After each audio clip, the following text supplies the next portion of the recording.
नमस्कार दोस्तों, स्वागत करता हूं मैं आपका हमारे YouTube channel the mechanical educators में। दोस्तों, आज का ये वीडियो लेक्चर हमारा बायोमास एनर्जी पर जो है वो यहाँ पर पार्ट 2 है इस वीडियो सीरीज़ का। उसमें आज जो है वो हम फोटोसिंथेसिस प्रोसेस को कवर करने वाले हैं।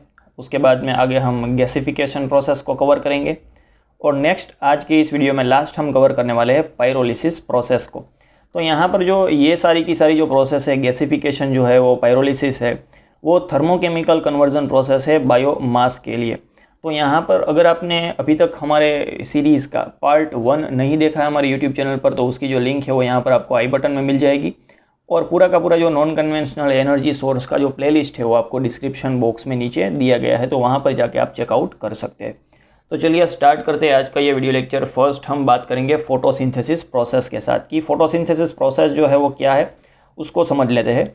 तो दोस्तों, आपने 10th स्टैंडर्ड में जो है वो फोटोसिंथेसिस प्रोसेस जो है वो पढ़ ही ली होगी, परंतु दोस्तों यहाँ पर फिर से मैं समझा देता हूँ। Photosynthesis is the process by which green plants use the solar energy to convert into the water, carbon dioxide and small amount of minerals into high energy of organic compound such as starch and carbohydrate.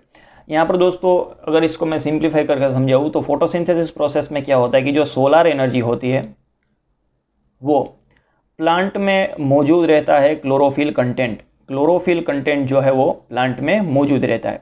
उसकी वजह से क्या होगा कि chlorophyll content जो है वो उस पर जब जो है वो सोलर एनर्जी जो गिरती है वहाँ पर उसकी वजह से वो एक्टिव हो जाता है, और एक्टिव होने की वजह से जो है वो with the help of water, carbon dioxide and small amount of mineral के ज़रिए जो है वो सिंपल फॉर्म ऑफ एनर्जी यानी कि स्टार्च एंड कार्बोहाइड्रेट को वो जनरेट करता है हमारे प्लांट में। तो वो केमिकल रिएक्शन कैसे होती है वो भी एक बार समझ लेते हैं। फोटोसिंथेसिस प्रोसेस जो है वो एक प्रकार की रेस्पिरेशन सिस्टम है किसी भी प्लांट के लिए, एंड बायोजियो केमिकल साइकिल है किसी भी प्लांट के लिए। तो यहाँ पर अगर हम बात करते हैं कि जैसे कार्बन डाइऑक्साइड, आपने पढ़ा ही होगा कि कार्बन डाइऑक्साइड जो है वो एज अ रेस्पिरेशन में यूज़ होता है प्लांट के लिए जब वो फोटोसिंथेसिस प्रोसेस करते हैं वहाँ पर। तो कार्बन डाइऑक्साइड जो है वो यूज़ होगा, वहीं पर जो है वो वाटर भी यूज़ होता है, और सोलर एनर्जी यूज़ होती है क्लोरोफिल को एक्टिव करने के लिए। और क्लोरोफिल कंटेंट जो है वो प्लांट के लीव्स में होता है। यहाँ पर आप देख सकते हैं कि इन चारों के चारों को जो मिलाकर जो है वो हमें केमिकल यानी कि बायोजियो केमिकल साइकिल के द्वारा हमें C6H12O6 यानी कि वन टाइप ऑफ ग्लूकोज, यहाँ पर ये जो है वो ग्लूकोज का फॉर्मूला है, केमिकल फॉर्मूला ग्लूकोज का है।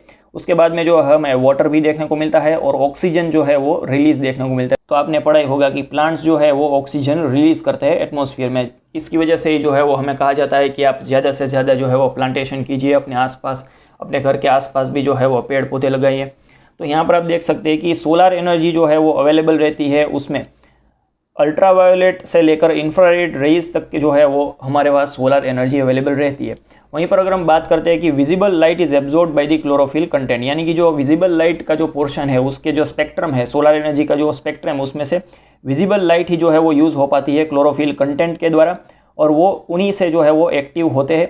And that energy that been passes to the water molecules, यानी कि ये जो एनर्जी है वो वाटर मोलिक्यूल्स को पास करेंगे, और वाटर मोलिक्यूल्स जो है वो कार्बन डाइऑक्साइड के साथ एक्टिवली रिएक्ट करेंगे, और वहाँ पर जो हमें ग्लूकोज देखने को मिलेगा। तो यहाँ पर अगर हम बात करते हैं कि स्टार्च या फिर जो कार्बोहाइड्रेट्स होते हैं वो कैसे जनरेट होंगे, तो यहाँ पर ये H2CO जो है वो स्टार्च और कार्बोहाइड्रेट का केमिकल फॉर्मूला है। तो यहाँ पर वो कैसे जनरेट होंगे कि H2O is the molecule forming the carbohydrate, यानी कि जो H2O जनरली होता है वो कार्बोहाइड्रेट को जनरेट करता है स्टेबल लो टेम्परेचर पर, यानी कि लो टेम्परेचर पर जो है वो स्टेबली जो है वो हमें H2O जनरली कार्बोहाइड्रेट जनरेट करके देता है। और वो जो है जब कार्बोहाइड्रेट जनरेट हो चुका है, H2CO जब जनरेट हो चुका है, तो वो जो है वो हायर टेम्परेचर पर क्या होगा, ब्रेक डाउन होगा, और यहाँ पर ये जो केमिकल रिएक्शन होगी वो होगी एक्सोथर्मिक। एक्सोथर्मिक यानी कि हीट जो है वो लिबरेट होगी। और वहीं पर अगर हम बात करते हैं कि उस केमिकल रिएक्शन को आप कैसे देख सकते हैं कि H2CO यानी कि स्टार्च या फिर कार्बोहाइड्रेट जो है वो ऑक्सीजन के साथ रिएक्ट करते हैं और हमें देते हैं carbon dioxide plus H2O plus 112 kilo calorie पर मोल जितनी जो है वो हमें हीट देखने को मिलती है। उसके बाद में अगर हम बात करते हैं कि फोटोसिंथेसिस प्रोसेस जो होती है उसकी जो जनरली एफिशिएंसी होती है वो नियरली अबाउट 5% के अकॉर्डिंग ही रहती है, यानी कि बहुत ही कम एफिशिएंसी रहती है फोटोसिंथेसिस प्रोसेस की। तो यहाँ पर आप देख सकते हैं कि जैसे बायोमास होता है तो बायोमास का जो एनर्जी प्लांटेशन होता है तो एनर्जी प्लांटेशन में एफिशिएंसी होती है, यानी कि फोटोसिंथेसिस प्रोसेस की जो एफिशिएंसी है वो बहुत ही कम आपको देखने को मिलेगी। कितनी देखने को मिलेगी दोस्तों? 5% ही देखने को आपको मिलेगी। तो दोस्तों ये तो बात हो गई कि कैसे जो है वो सोलर एनर्जी का यूज़ करके हम एनर्जी प्लांटेशन कर सकते हैं, और वो एनर्जी प्लांटेशन के द्वारा जो है वो हम उसे आगे हम थर्मोकेमिकल कन्वर्जन या फिर बायोकेमिकल कन्वर्जन के द्वारा जो है वो एनर्जी को जनरेट करने में इस्तेमाल कर सकते हैं। तो आई होप दोस्तों कि आपको फोटोसिंथेसिस प्रोसेस जो है वो समझ में आ गई होगी। दोस्तों नेक्स्ट स्लाइड में अगर मैं आपसे बात करूं कि हमारे पास बायोमास अवेलेबल है किसी भी फॉर्म में, लिक्विड में, सॉलिड में या फिर गैसियस फॉर्म में, तो उसका जो है वो इस्तेमाल कैसे किया जाएगा, उसके लिए कौन कौन सी प्रोसेसेस है। तो यहाँ पर दोस्तों मैं आपसे बात करूँ कि थर्मोकेमिकल जो है वो बायो कन्वर्जन प्रोसेस हमें देखने को मिलती है बायोमास को कन्वर्ट करने के लिए। उसको जो है वो आप यूजफुल फॉर्म में कन्वर्ट करने के लिए हमें थर्मोकेमिकल बायो कन्वर्जन प्रोसेस देखने को मिलती है। थर्मोकेमिकल प्रोसेस यानी कि जिसमें जो है वो टेम्परेचर का इस्तेमाल किया जाता है और केमिकल रिएक्शंस हमें टेम्परेचर के अंडर हमें देखने को मिलेगी। तो यहाँ पर जो है मेनली हमें थर्मोकेमिकल प्रोसेस जो है वो 3 थर्मोकेमिकल प्रोसेस हम आज डिस्कस करने वाले हैं। उसमें फर्स्ट होगा हमारा कंबस्शन प्रोसेस, नेक्स्ट होगा हमारा गैसिफिकेशन प्रोसेस, और लास्ट आज के इस वीडियो में हम बात करने वाले हैं पायरोलिसिस प्रोसेस के बारे में। तो फर्स्ट अगर हम कंबस्शन प्रोसेस की बात करें तो कंबस्शन प्रोसेस जो आप सबको पता ही है कि कंबस्शन प्रोसेस जो है वो डायरेक्ट बर्निंग है किसी भी बायोमास को इन ओपन फायर, यानी कि ओपन एनवायरनमेंट में आप उसे डायरेक्टली जो है वो प्रॉपर ऑक्सीजन की हाजिरी में जो है वो उसे बर्न कर सकते हैं। मोर देन द स्टोइचियोमेट्रिक रिक्वायरमेंट, यानी कि जितनी भी जो है वो एयर चाहिए उससे ज़्यादा आप एयर जो है वो फीड करते हैं किसी भी कंबस्शन के ड्यूरिंग, तो वहाँ पर हमें 100% कंबस्शन देखने को मिलता है।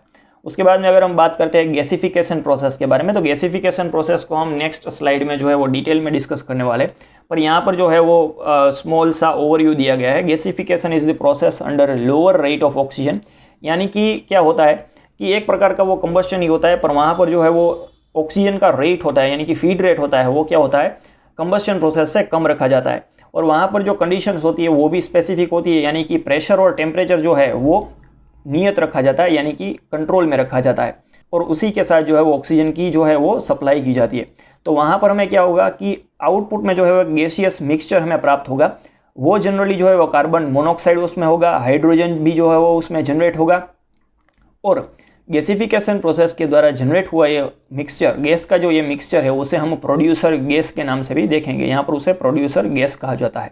तो यहाँ पर नीचे जो टेबल दिया गया है उसमें जो है वो प्रोड्यूसर गैस का, गैसिफिकेशन के बाद जो हमें प्रोड्यूसर गैस मिलता है, तो उस प्रोड्यूसर गैस का जो है वो वॉल्यूमेट्रिक परसेंटेज में कौन सा जो है वो केमिकल जनरेट होगा, यानी कि कार्बन मोनोऑक्साइड कितना जनरेट होगा, अराउंड 20 to 22% जो है वो वॉल्यूमेट्रिक परसेंटेज यहाँ पर दिया गया है। हाइड्रोजन, फिर methane, carbon dioxide, nitrogen, hydrocarbon और वाटर वेपर जो है वो हमें जनरेट देखने को मिलते हैं यहाँ पर, और इसका जो वॉल्यूमेट्रिक परसेंटेज है वो आपको राइट हैंड साइड में आपको दिखाया गया है। उसके बाद में अगर हम बात करते हैं अंत में पायरोलिसिस प्रोसेस के बारे में, तो पायरोलिसिस प्रोसेस में क्या होता है कि लोअर रेट ऑफ ऑक्सीजन जो है वो सप्लाई किया जाता है पायरोलिसिस प्रोसेस में। उसमें से जनरली जो है वो सॉलिड फ्यूल्स के लिए यूज़ होता है कि सॉलिड फ्यूल्स आपको जनरेट करने हैं तो पायरोलिसिस प्रोसेस आप कर सकते हैं। उसमें से जनरली जो है वो चारकोल जनरेट किया जाता है from the wood, and incineration of municipal solid waste are the illustration of the pyrolysis process, यानी कि जो म्यूनिसिपल सॉलिड वेस्ट होता है उसको जो है वो इंस्क्रीनेशन के द्वारा जो है वो जनरली पायरोलिसिस प्रोसेस के द्वारा उसमें से चारकोल जनरेट किया जाता है। तो दोस्तों ये तो बात हो गई combustion process, gasification process and pyrolysis process के बारे में। तो दोस्तों नेक्स्ट स्लाइड में हम बात करने वाले हैं गैसिफिकेशन प्रोसेस में गैसीफायर्स के बारे में। तो चलिए देखते हैं गैसीफायर्स जो है वो उसको कैसे ऑपरेट किया जाता है और उसका वर्किंग और कंस्ट्रक्शन क्या है थर्मोकेमिकल बायो कन्वर्जन प्रोसेस के लिए। तो दोस्तों अगर मैं आपसे बात करूं कि गैसीफायर में जो है वो मेनली जो आजकल यूज़ होता है वो हमें देखने को मिलता है, वो जनरली होता है up draft gasifier and down draft gasifier के बारे में। तो आज जो है वो हम डाउन ड्राफ्ट गैसीफायर को पर्टिकुलरली स्टडी करने वाले हैं, क्योंकि जनरली जो अप ड्राफ्ट गैसीफायर और डाउन ड्राफ्ट गैसीफायर का वर्किंग और कंस्ट्रक्शन है वो जनरली सिमिलर रहता है, बहुत छोटा सा ही उसमें चेंज है। यहाँ पर आप देख सकते हैं कि गैसीफायर जो है वो क्या होता है। गैसीफायर जो है वो एक प्रकार की वर्टिकल सिलिंड्रिकल क्लोज वेसल रहती है, जिसमें जनरली जो है वो क्रॉस सेक्शन उसका वेरी करता रहता है, और वहीं पर जो है वो बायोमास को फीड किया जाता है टॉप ऑफ दी फ्रॉम, यानी कि उसके जो वर्टिकल सिलेंडर के वेसल के ऊपर से जो है वो आप बायोमास को फीड कर सकते हैं एज अ सॉलिड फ्यूल। और बायोमास का जो फ्यूल होता है वो जनरली वुडन ब्लॉक्स रहते हैं। वुडन ब्लॉक्स में अगर हम बात करें तो उसका जो डायमीटर रहता है वो 50 to 60 mm के डायमीटर, और उसकी जो लेंथ रहती है वो जनरली 25 to 100 mm लॉन्ग जितना जो है वो वुडन ब्लॉक्स को वहाँ पर यानी कि वुडन पैलेट्स को फीड किया जाता है डाउन ड्राफ्ट गैसीफायर में या फिर किसी भी गैसीफायर में at the regular interval of time, यानी कि यहाँ पर जो बायोमास फीड किया जाता है उसका जो टाइम होता है वो रेगुलर इंटरवल पर उसे फीड किया जाता है। वहाँ पर देखने को मिलते हैं हमें 4 जोन, यानी कि डाउन ड्राफ्ट गैसीफायर में जो है वो ऐसा तो नहीं है कि आपने जो है वो डायरेक्टली वुड डाल दिया और वुड के द्वारा जो है हमें डायरेक्टली प्रोड्यूसर गैस मिल गया, ऐसा नहीं होता है। वहाँ पर जो है वो मेनली आपको 4 टाइप्स के जोन देखने को मिलते हैं, thermochemical conversion zones. Thermochemical conversion zones की अगर बात करें तो फर्स्ट जोन जो होता है वो होता है ड्राइंग जोन।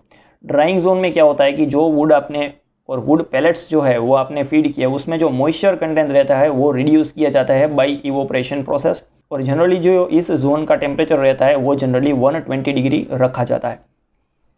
उसके बाद में जो है वो ड्राइंग जोन में से निकले हुए ये जो वुड पैलेट्स है उनको फीड किया जाता है, यानी कि यहाँ पर ये जो ड्राइड मास है उसको मूव किया जाता है सेकंड जोन की ओर। सेकंड जोन जो होता है वो जनरली पायरोलिसिस जोन कहा जाता है। पायरोलिसिस जोन में क्या होगा दोस्तों कि पायरोलिसिस जोन में जो है वो वोलेटाइल कंटेंट जितने भी होंगे वुड में वो क्या करेंगे, लॉस कर जाएंगे, उसमें से चले जाएंगे at temperature about 400 degree Celsius, यानी कि वहाँ पर जो टेम्परेचर होगा वो जनरली कितना होगा 400 degree Celsius in the lower part itself, यानी कि जो लोअर पार्ट में जो है वो टेम्परेचर हमें देखने को मिलेगा वो होगा 400 डिग्री सेल्सियस। यहाँ पर जो है वो सेल्फ सस्टेनिंग थर्मोकेमिकल प्रोसेस होती है, यानी कि एक्सोथर्मिक केमिकल रिएक्शन हमें देखने को मिलती है। तो वहाँ पर ऐसा नहीं है कि आपको जो है वो एक्स्ट्रा हीट सप्लाई करनी है, क्योंकि वहाँ पर एक्सोथर्मिक रिएक्शन आपको देखने को मिलती है।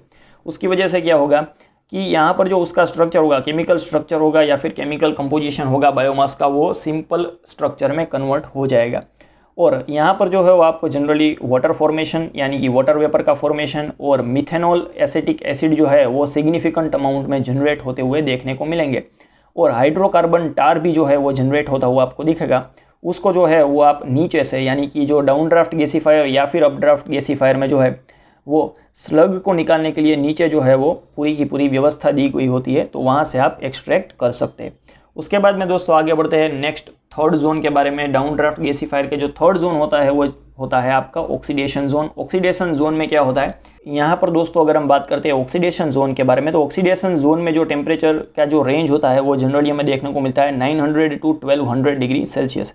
यहाँ पर ऐसा क्यों होता है कि पायरोलिसिस जोन में जो है वो टेम्परेचर आपको 400 डिग्री सेल्सियस देखने को मिलता है, और ऑक्सीडेशन जोन में जो है वो टेम्परेचर आपका सीधा बढ़ जाता है 900 to 1200 डिग्री सेल्सियस। तो ऐसा क्यों होता है कि वहाँ पर जो है वो प्रॉपर टेम्परेचर एंड प्रेशर के ज़रिए जो है वो आप क्या करते हैं कि प्री डिटरमाइंड एयर की जो क्वांटिटी है उसको फीडअप किया जाता है नोजल के साथ।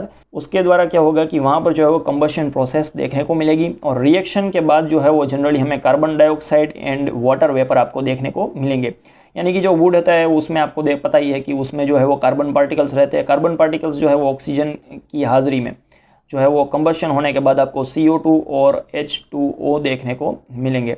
तो यहाँ पर इस जोन में इसी वजह से जो है वो टेम्परेचर हायर देखने को मिलता है, क्योंकि कंबशन प्रोसेस जो होती है वो आपकी एक्सोथर्मिक प्रोसेस होती है, ना कि एंडोथर्मिक। वहीं पर अगर हम बात करते हैं कि उसके बाद जो डायरेक्ट हमारा जो लास्ट जोन आएगा वो आएगा रिडक्शन जोन। रिडक्शन जोन में क्या होगा कि रिडक्शन जोन में जो है टेम्परेचर में आपको गिरावट देखने को मिलेगी, क्योंकि यहाँ पर जो रिडक्शन जोन में प्रोसेस हो रही है वो आपकी एंडोथर्मिक प्रोसेस है, जिसके द्वारा जो है वो लार्ज अमाउंट में मीथेन गैस, H2O, CO2 आपको जनरेट होते हुए देखेंगे, यानी कि प्रोड्यूसर गैस आपको जनरेट होता हुआ दिखेगा। इसकी वजह से जो है वो वहाँ पर टेम्परेचर थोड़ा सा कम हो जाता है, या फिर आप उसे कह सकते हैं कि एंडोथर्मिक रिएक्शन की वजह से भी आपको टेम्परेचर ड्रॉप देखने को मिलता है।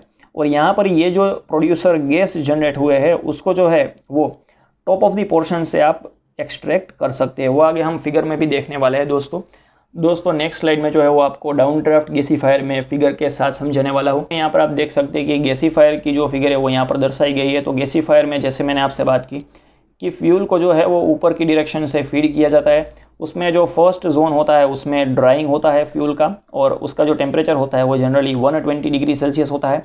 उसके बाद में नेक्स्ट उसको आगे बढ़ाया जाता है डाउन फर्दर। उसको अगर हम करते हैं तो वहाँ पर हमें पायरोलिसिस जोन देखने को मिलता है। पायरोलिसिस जोन में जो है वो टेम्परेचर इंक्रीज होने का रीज़न क्या है कि वहाँ पर जो है वो उसकी जो थर्मोकेमिकल कन्वर्जन प्रोसेस होगी वो कौन सी होगी, एक्सोथर्मिक देखने को मिलेगी। तो वहाँ पर टेम्परेचर जो है वो अपने आप बढ़ जाएगा। उसके बाद में अगर हम बात करते हैं कि यहाँ पर आप देख सकते हैं कि बीच में से जो है वो एयर की प्री डिटरमाइंड क्वांटिटी जो है वो फीडअप की जाती है, तो उसकी वजह से यहाँ पर जो है ऑक्सीडेशन देखने को मिलेगा हमें किसी भी फ्यूल का, तो उसकी वजह से जो है वो जनरली हमें 900 टू 1200 डिग्री सेल्सियस यानी कि टेम्परेचर में राइज देखने को मिलेगा, क्योंकि आपको पता है कि ऑक्सीडेशन कंबस्टन प्रोसेस जो है वो एक्सोथर्मिक रहती है, यानी कि वहाँ पर जो हीट लिबरेट होगी। उसके बाद में अगर हम बात करते हैं कि नीचे जो होता है वो रिडक्शन जोन होता है, उसमें जो है वो जनरली हमें प्रोड्यूसर गैस देखने को मिलते हैं, और वहाँ पर ये जो प्रोसेस होती है वो एंडोथर्मिक होती है। तो उसकी वजह से क्या होगा कि एंडोथर्मिक प्रोसेस की वजह से यहाँ पर जो टेम्परेचर होगा वो डिक्रीज हो जाएगा, यानी कि ड्रॉप देखने को मिलेगा। वो कितना होगा 600 टू 900 डिग्री सेल्सियस जितना आपको देखने को मिलेगा। और यहाँ पर आप देख सकते हैं कि जो गैस होता है, प्रोड्यूसर गैस होता है, उसको हम नीचे से एक्सट्रैक्ट कर लेते हैं, और यहाँ पर ये जो है वो हाइड्रोकार्बन टार को जमा होने दिया जाता है और उसके बाद में उसको रिमूव कर लिया जाता है। तो यहाँ पर आप देख सकते हैं कि यहाँ पर आपको ड्राफ्ट देखने को मिलेगा, वो होगा डाउन। तो यहाँ पर इसी वजह से इस जो गैसीफायर का नाम रखा गया है वो है डाउन ड्राफ्ट गैसी। तो यहाँ पर अगर हम बात करते हैं डाउन ड्राफ्ट गैसीफायर, अगर आपको समझ में आ गया है तो आपको अप ड्राफ्ट गैसीफायर समझने में कोई भी दिक्कत का सामना नहीं करना पड़ेगा। तो अप ड्राफ्ट गैसीफायर की अगर हम बात करते हैं तो अप ड्राफ्ट गैसीफायर में भी जो है वो हमें 4 जोन देखने को मिलते हैं। फर्स्ट जो जोन होगा वो ड्राइंग जोन होगा, सेकंड जोन होगा वो भी पायरोलिसिस जोन, यानी कि अगर हम बात करते हैं ड्राइंग जोन और पायरोलिसिस जोन तो वो सिमिलर रहेंगे हमारे डाउन ड्राफ्ट गैसीफायर के साथ। यहाँ पर फ्यूल जो है वो ऊपर की डायरेक्शन से ही जो है वो फीडअप किया जाता है, वुड पैलेट्स को फिलअप किया जाता है। उसके बाद में टेम्परेचर रेंज होगी वो भी जनरली सिमिलर होती है, वहाँ पर टेम्परेचर रेंज में इतना ज़्यादा हमें डिफरेंस देखने को नहीं मिलते हैं जब हम कंपेयर करते हैं अप ड्राफ्ट और डाउन ड्राफ्ट गैसीफायर को। उसके बाद में अगर हम बात करते हैं रिडक्शन जोन की, तो पायरोलिसिस जोन के बाद हमें डायरेक्टली जो है वो अप ड्राफ्ट गैसीफायर में रिडक्शन जोन देखने को मिलता है। वहाँ पर क्या होगा कि वहाँ पर जो है वो methane, carbon dioxide, hydrogen oxide, hydrogen देखने को मिलते हैं, और इसी वजह से यहाँ पर जो है वो आप देख सकते हैं कि टेम्परेचर जो है वो थोड़ा सा डिक्रीज हो जाएगा, क्योंकि आपको जो है वो एंडोथर्मिक प्रोसेस यानी कि रिडक्शन प्रोसेस जो है वो यहाँ पर एंडोथर्मिक होगी, तो जितना टेम्परेचर होना चाहिए उससे जो है वो टेम्परेचर कम हो जाएगा। उसके बाद में अगर हम बात करते हैं ऑक्सीडेशन जोन में, तो ऑक्सीडेशन जोन में क्या होगा कि नीचे से जो है वो एयर को फिलअप किया जाता है, यानी कि एयर को जो है वो pre determined quantity of air को जो है वो नीचे से फीडअप किया जाता है, और उसके ऊपर जो है वो रिड्यूस्ड है जो वुड के पैलेट्स है वो आएंगे। वहाँ पर जो है वो एयर की प्रेजेंस में क्या होगा, उनका कंबशन होगा, यानी कि एक्सोथर्मिक प्रोसेस आपको देखने को मिलेगी, और उसकी वजह से जो है वो वहाँ पर टेम्परेचर आपका 900 टू 1200 डिग्री सेल्सियस जितना पहुँच जाएगा। तो यहाँ पर आप देख सकते हैं कि यहाँ पर रिडक्शन जोन में जो जनरेट हुए हमारे प्रोड्यूसर गैस है उसको जो है वो ऊपर की डायरेक्शन से रिमूव किया जाता है, यानी कि अपवर्ड ड्राफ्ट के द्वारा जो है वो रिमूव किया जाता है। तो यहाँ पर आप देख सकते हैं कि इसी वजह से जो है वो इसका नाम रखा गया है अप ड्राफ्ट गैसीफायर। तो यहाँ पर दोस्तों अप ड्राफ्ट गैसीफायर और डाउन ड्राफ्ट गैसीफायर समझने के बाद थोड़ा सा जो है वो आपको मैं फ्लूइडाइज्ड बेड गैसीफायर और एंट्रेन्ड बेड गैसीफायर को समझा देता हूँ। फ्लूइडाइज्ड बेड गैसीफायर में क्या होता है कि यहाँ पर आप देख सकते हैं कि वुडन पार्टिकल्स को जो है वो डायरेक्टली फीडअप किया जाता है। तो वहाँ पर क्या होगा कि वुडन पार्टिकल्स जो होंगे वो स्टेशनरी कंडीशन में होंगे। तो स्टेशनरी कंडीशन में होने की वजह से जो है वो प्रॉपर एयर और फ्यूल का जो मिक्सचर होना चाहिए वो आपको देखने को नहीं मिलेगा। इसकी वजह से यहाँ पर जो टेम्परेचर होगा वो comparatively fluidised bed and एंट्रेन्ड bed से कम होगा। तो वहाँ पर इसकी वजह से फ्लूइडाइज्ड बेड में क्या किया गया, तो फ्लूइडाइज्ड बेड में जो नीचे से आपको एयर यानी कि विथ हायर वेलोसिटी की जो एयर है, हायर वेलोसिटी की जो एयर है उसको फीडअप किया जाता है, और फ्यूल को जो है वो ऊपर की ओर से फीडअप किया जाता है। तो यहाँ पर आप देख सकते हैं कि यहाँ पर जो है वो एक प्रकार का बेड होता है, पोरस बेड रखा जाता है। पोरस बेड यानी कि उसमें आपको छोटे छोटे से एयर पॉकेट्स देखने को मिलेंगे, और उसमें से जो है वो एयर आपकी सर्कुलेट होके, हायर वेलोसिटी की जो एयर हो सर्कुलेट होके यहाँ पर जो छोटे छोटे फ्यूल्स के पार्टिकल है उसको जो है वो ऐसे एयर में फ्लो करवाएगी। तो उसकी वजह से क्या होगा कि प्रॉपर हमें एयर और फ्यूल का जो है वो मिक्सचर देखने को मिलेगा, और ऑक्सीडेशन जो प्रोसेस होगी यानी कि कंबशन प्रोसेस होगी वो जल्दी से जल्दी जो है वो वहाँ पर इग्नाइट हो जाएगी, और टेम्परेचर जो है वो भी जल्दी से हायर आपको देखने को मिलेगा। और उसमें से जनरेट हुई जो एस होती है वो नीचे दी गई जो एस ट्रे होती है वहाँ पर जनरेट की जाती है, वहाँ पर जमा की जाती है, और वहाँ से जो है वो डायरेक्टली रिमूव की जाती है। तो यहाँ पर आप देख सकते हैं कि एयर और फ्यूल के द्वारा जो जनरेट हुए प्रोड्यूसर गैस है उसको यहाँ से जो है वो रिमूव किया जाता है। उसके बाद में नेक्स्ट हम बात करते हैं एंट्रेन्ड बेड गैसीफायर के बारे में। तो एंट्रेन्ड बेड गैसीफायर जो है वो जनरली को जनरेशन प्लांट्स में यूज़ किए जाते हैं। यहाँ पर क्या होता है कि fuel and oxygen and steam को जो है वो हायर वेलोसिटी के साथ फीडअप किया जाता है ऊपर से, यानी कि गैसीफायर के ऊपर से जो है वो फीडअप किया जाता है। तो यहाँ पर क्या होगा कि जो फ्यूल के पार्टिकल्स होंगे उसके आसपास जो है वो आपको ऑक्सीजन एंड स्टीम के पार्टिकल्स एंट्रेन्ड होते हुए दिखेंगे, यानी कि उसको जो है वो चारों तरफ से घेर लेंगे। तो यहाँ पर क्या होगा कि केमिकल सरफेस एरिया जो है वो आपका इंक्रीज हो जाएगा। केमिकल सरफेस एरिया इंक्रीज होने की वजह से वहाँ पर केमिकल रिएक्शन रेट बढ़ेगा। केमिकल रिएक्शन रेट बढ़ने की वजह से जो है प्रॉपर आपको कंबशन प्रोसेस देखने को मिलेगी और प्रॉपर कंबशन के द्वारा जो है वो टेम्परेचर आपको हायर देखने को मिलेगी। यहाँ पर जो है वो फ्लो होगा आपका टर्बुलेंस फ्लो आपको देखने को मिलेगा in between fuel and oxygen and steam. उसके बाद में क्या होगा कि जैसे ही यहाँ पर जो है वो स्लैग जनरेट होता है तो स्लैग जो है वो नीचे से आप निकाल सकते हैं और जो प्रोड्यूसर गैस होगा वो आप नीचे से एक्सट्रैक्ट यहाँ से कर सकते हैं। परंतु दोस्तों प्रोड्यूसर गैस के पास जो है वो अभी तक हाई क्वांटिटी ऑफ हीट होगी। हाई क्वांटिटी ऑफ हीट होगी तो वो आप कैसे यूटिलाइज करेंगे, तो यहाँ पर जो है वो आप क्या करेंगे कि हीट एक्सचेंजर को रखा जाता है। हीट एक्सचेंजर क्या करेंगे कि जो प्रोड्यूसर गैस की जो हीट है वो जो है वो लिक्विड में या फिर गैस में ट्रांसफ़र करेंगे और ये जो आपका हीटेड हुआ लिक्विड या फिर गैस जो है वो आप फर्दर केमिकल प्रोसेस में, फूड इंडस्ट्री में, शुगर मिल में, कहीं पर भी जो है वो यूज़ कर सकते हैं। तो दोस्तों इसी वजह से जो है वो एंट्रेंड बेड गैसीफायर में आपको सबसे ज़्यादा टेम्परेचर राइज देखने को मिलता है। नेक्स्ट दोस्तों हम बात करने वाले हैं कि प्रोड्यूसर गैस जनरेट होने के बाद उसका कैसे जो है हम प्रॉपर यूटिलाइजेशन कर पाए। तो यहाँ पर आप देख सकते हैं कि थर्मल वैल्यू जो प्रोड्यूसर गैस की होती है वो generally 4000 to 5000 kilo joule per meter cube होती है। वो अगर उससे हम कंपेयर करते हैं नेचुरल गैस की जो थर्मल वैल्यू तो उससे जो है वो बहुत ही कम आपको देखने को मिलती है।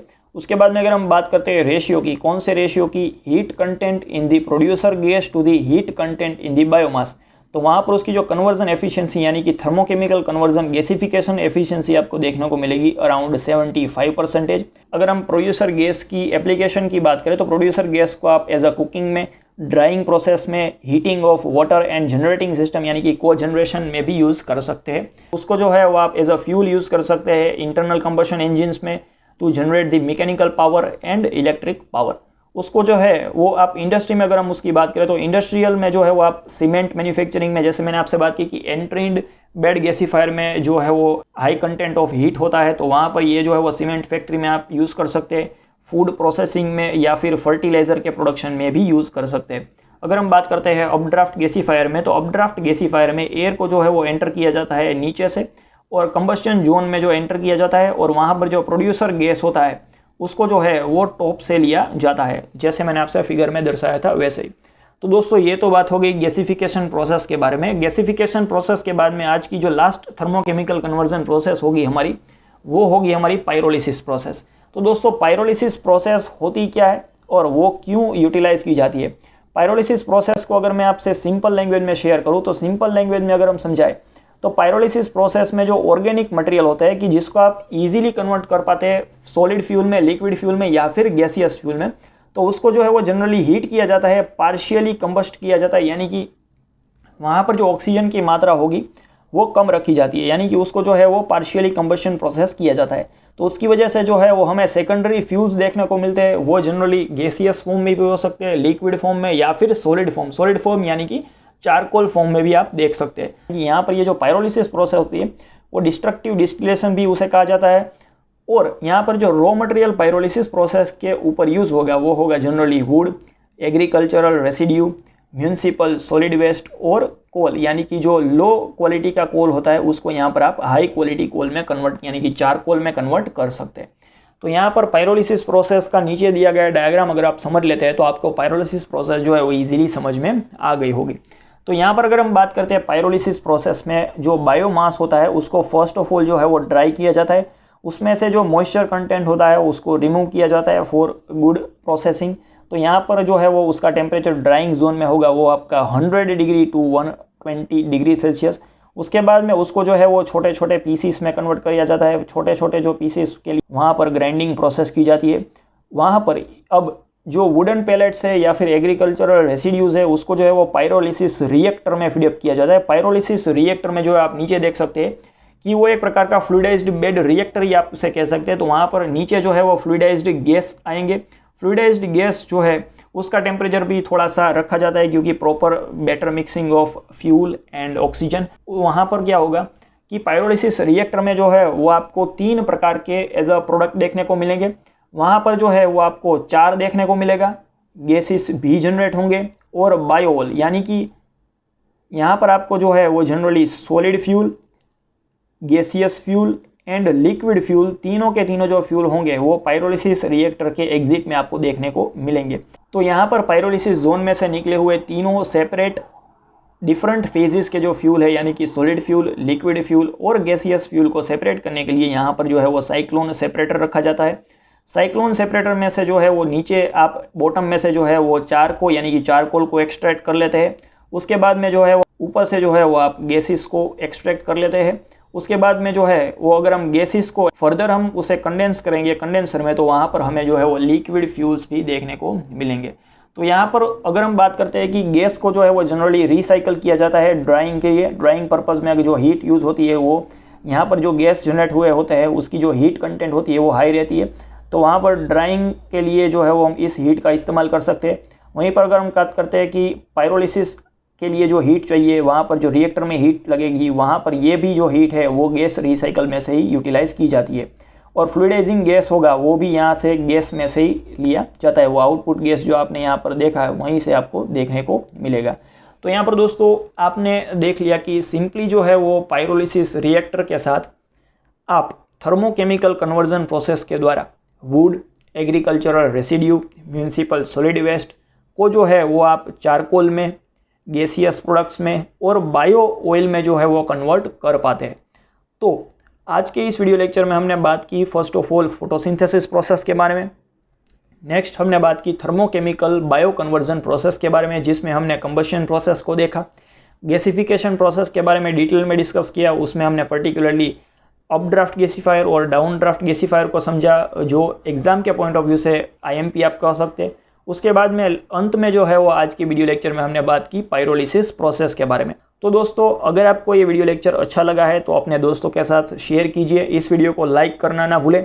और दोस्तों हम बहुत ही जल्दी जो है वो 1000 सब्सक्राइबर्स जो है वो आपके साथ कंप्लीट कर लेंगे। तो आप अगर हमारे वीडियोज़ रेगुलरली हमारे चैनल पर देखते हैं परंतु अगर आपने सब्सक्राइब अभी तक नहीं किया है तो फर्स्ट जो है वो आप सब्सक्राइब करिए हमारे YouTube चैनल को। उसके बाद में क्या करेंगे कि नोटिफिकेशन बेल दिया गया है उसके बगल में, तो उसको प्रेस करिए ताकि नेक्स्ट फ्यूचर में जो भी वीडियोस हमारी पब्लिश होंगी वो आपको पहले नोटिफाई किया जाएगा। तो मिलते हैं ऐसे ही किसी नेक्स्ट इन्फॉर्मेटिव वीडियो में। तब तक के लिए keep learning, keep supporting. Thank you very much for watching this video.